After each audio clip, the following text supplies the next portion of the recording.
Welcome back, folks. Today, let's talk about content marketing. Tom, this has always been the big thing on the web now, especially with all the analytics. We've talked about this for the last couple of years, is content is king. If you don't have content, you're not really going to get anywhere online. Of course, by the same token, is if you don't have continually having fresh and new content, you're going to be left behind, especially when it comes to search engine rankings. So let's talk a little bit about content marketing. So what exactly is content marketing?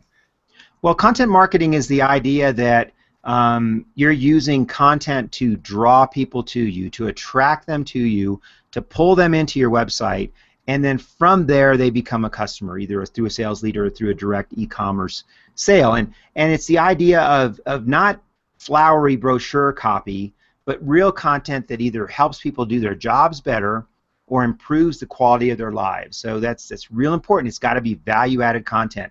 We're doing some user testing right now with CEOs, and CEOs are a really tough marketplace, if you can imagine. And I just did a session this week, and the CEO said to me, I asked him the question. I said, what would motivate you to come back to this website? And he said, value. You got to make this valuable for me. I'm only going to come back if it's value, and that's what content marketing is about. What does that mean? What does that mean? He talks about value, because this is an important thing. Everybody says that I want value when I come to a website. What constitutes value? Well, it's helping people do their job better or improve the quality of their life. Like, for example, if you're a real estate broker, we've talked a lot about real estate brokers, how they market on the web. Don't just talk about how great you are, how many years of experience you have, how you've sold so many houses and you get along with everybody and that sort of thing. Talk about the marketplace that you work in. Talk about the average sales price. Talk about the top 10 things you have to do to sell your home in a month or two. Talk about the things that keep homes from selling. Talk about pets. When you have a pet, is it more difficult to sell a home and why? Talk about, give them 10 reasons how to sell a home when you have a pet. Focus on that kind of value, and that's really what content marketing is, and it applies to all marketplaces and all disciplines. I was at a BMA, a Business Marketing Association event, and one of the things that I heard, and it was key as far as value, and this is kind of what it just sparked in my head. I'm like, how do you define value? And I'm like, duh, it's anything that saves your client or customer time, saves them money, or saves their butt. Is one of those three things, and I think from a CEO that would be fair to say, right? Saving time, saving money, or saving your butt, keeping your job. So what types of things would make it easier? I think that's probably it's a good point, and in fact, you think about this for a second. That's why the internet became what it is today, because it does those three things. So the content you put on the internet has to support that. So that is, in a nutshell, what content marketing is. So putting it on your website, so what? I mean, that's going to be the big thing, is like, so what? Why have the content? Why is that going to drive? Now, I know we go into this back in many, many, many podcasts, and we talk about it all the time. You have to have content, but why? Why do you need content? Can't you just put up, here's what we are, this is what we offer? Well, content has a lot of things that it's necessary for. In fact, the whole concept of attraction marketing is that people are going to find you as opposed to you going out and find them. And they're going to find you because of the content on your site. Not only because they'll read the content and be attracted to you and want to contact you, but also because you'll be found in searches. And in fact, you'll be found in unique searches that are unique to the content you're posting. And I've talked about this for several years. We've done podcasts on content marketing. What I found, though, is that this is one of those marketing areas that has a lot of barriers. There's a lot of things that get in the way of people doing content marketing. It's not uncommon for us to see websites that haven't had a blog posted in 2 years, or that you can just see where the website was launched a year ago, a whole bunch of blog posts were put out there, and then it just stopped, and nothing's happened for about 5 months. Well, there's lots of reasons why we see this, and one of the top reasons is people hate to write, which we're going to talk about in a second. But another top reason is people don't set up a structure or planning or know how to implement this content marketing plan. And so today, how would somebody do that, though? If they didn't have a plan, how would they do it? Is there some type of calendar? How do they put it on a calendar? Absolutely. That's what we're going to talk about today is the concept of a content calendar. So if you're thinking to yourself, yes, content marketing is an initiative that's going to happen for us in 2015, one of the things you can do to make this happen is get a calendar out. And on that calendar, write in the boxes the days that you want an email to go out, a blog to get posted, an article to be published, a podcast to be produced and distributed, a video to get distributed. Once you start putting things in a calendar and you set deadlines and have your team moving toward those deadlines, content will start to get produced. Now you have to have the plan, you have to have the topics, you have to have the outlets, right? You have to know if you're going to do blog posting versus articles or whatever. But the calendar is probably the best way to make this intangible thing of content marketing concrete and real. Now, is there an easier way from the calendar? I mean, is there a spreadsheet or something like that? I know that Joe Polizzi, who wrote the book Epic Content Marketing, which I have right here, Great. Which is an awesome book if you want some resources. Joe Polizzi, Epic Content Marketing. Very good. Buy it all at your favorite booksellers. I know he's got somewhere in here, he's got a sample editorial calendar. I know that's. Yeah, look at this. It's like I feel like I'm doing a PowerPoint presentation with small print. I know you can't see this, but this is what it is. Yes. I understand there's a spreadsheet somewhere. Is there somewhere that they can go to, like a website, and see this? Joe's website, the Content Marketing Institute, has a sample calendar there, content marketing calendar, but you can create this on your own. It's very simple to do. The thing that makes this challenging is, who's going to do this work? And what are we going to write about? But right. Once you figure that out, you have to plug it into a calendar. The calendar is what makes it real. And I think I have let's see, I think I found it here. Let me see if I can screen share it for a minute. Can you see that up there? That's a great example of and so the columns along the top are the part that implement your strategy. Obviously, it's pretty straightforward, the weeks and so forth. Just to give you some rule of thumb, email should happen monthly. Blogs should happen weekly or bi-weekly. Articles and podcasts, I recommend a minimum of monthly.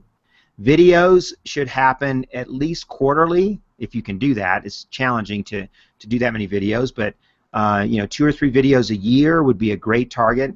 So once you have that in your plan, then you can go to the spreadsheet or a calendar and start plugging things in. A couple points I want to make, though, about hiring a team to do this, because this may be something that you have to do through an external team. You may not have the talent in your company to write and produce this stuff, but you can find writers out there. You can go to websites like writeraccess.com and so forth, and give the writer the background in your company, let them know what you're trying to accomplish, and give them 1 or 2 samples of content before they get it right, and then you can develop a relationship with the writer that can fulfill that calendar. And in fact, believe it or not, there are people out there that love to write, and they do it for a living, and you can pay them money, and they will write for you. Most of us hate to write, but there are people that will do that, and this is really the key to content marketing. Well, there's talk. You talk about there's different content types. There's different channels. We talked about there's blogs, there's videos, there's all these different things and topics. One thing that's really huge that a lot of people think that they don't think outside of this is marketing typically gets tasked with go out and do the editorial calendar, and go make that happen. Right. Well, but the reality is all these stories, the stories that happen within an organization they don't happen in marketing. They happen in sales. How did your product or service totally save a client? How did it help them and solve a challenge that they had? It lives in IT. There's stories that live in IT. There's stories that live in sales. There's stories from clients' ends. All of those things, those are outside of marketing. And the reality is, if you hire a writer, you can have those writers interview people. What did you see? What was the best client interaction you've ever had? How did you turn around a client that maybe had a poor interaction? How did something get fixed? All those things can become videos or can become blog posts. And the great thing is, if the CEO of an organization, they can have a quick little 30-second clip or 60-second clip that can be transcribed. Now you have a video and you have a blog post all in one. Great points. In fact, I love the point you made about salespeople. Some of the best stories come from salespeople, and you may also find that if you have a salesperson on your team that can also write content, that's a great winning combination, especially if they can write about the stories that they hear from customers. Think about as well, and this can go in your calendar too, is the topics that you want to write about. And one way to approach topics is to think about your blog. When you look at your blog, think about the categories of content, subject matter that is going to be in your blog. If you can outline that, it's like the table of contents of a book. That becomes a great source then to go back to and say, we need to write some topics on customer stories. We need to write some topics about what's happening in IT, or some topics about what's happening in the industry or in the marketplace. That helps you pull all this together as well. And there's a couple websites that people have. I know that they've got how to. Let's see if I can find it here, because I want to make sure that I found the coolest website last month that I was told about, and it's how experts can have a year's worth of blog ideas in 10 minutes. And, that's great. Yeah, and that's so important. And it's one of those huge barriers to people in writing content, and I get this asked all the time. What are we going to write about? My industry is not that interesting. You know, we sell lighting, or we do retrofit for water systems.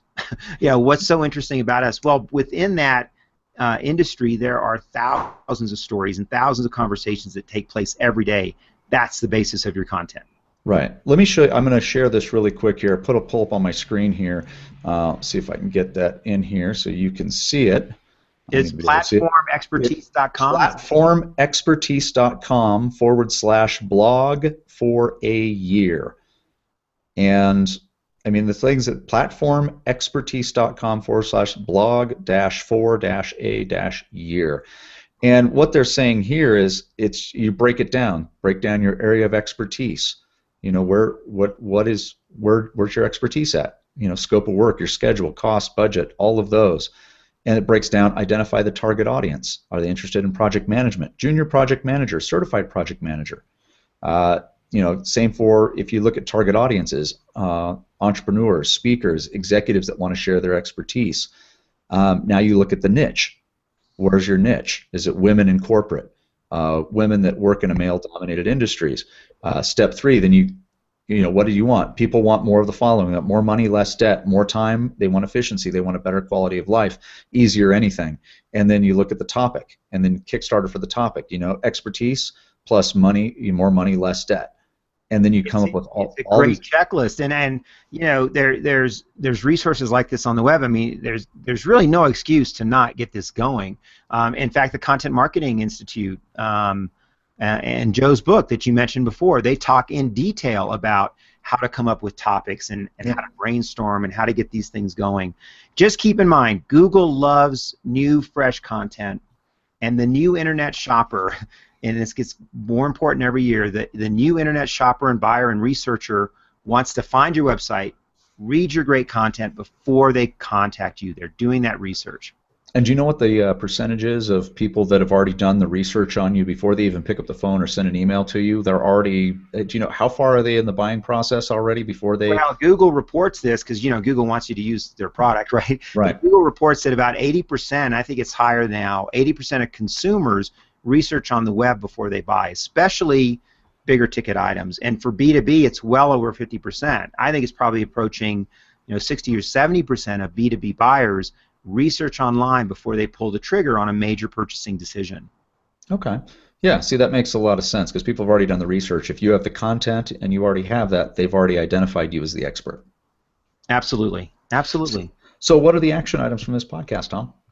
Well, I think that hopefully you were taking notes and they came out, but one of the key things you want to do is to decide what you're going to write about, what the topics are, what channels you want to go into, and what methods you want to use, blogs, article, podcasts, and so forth.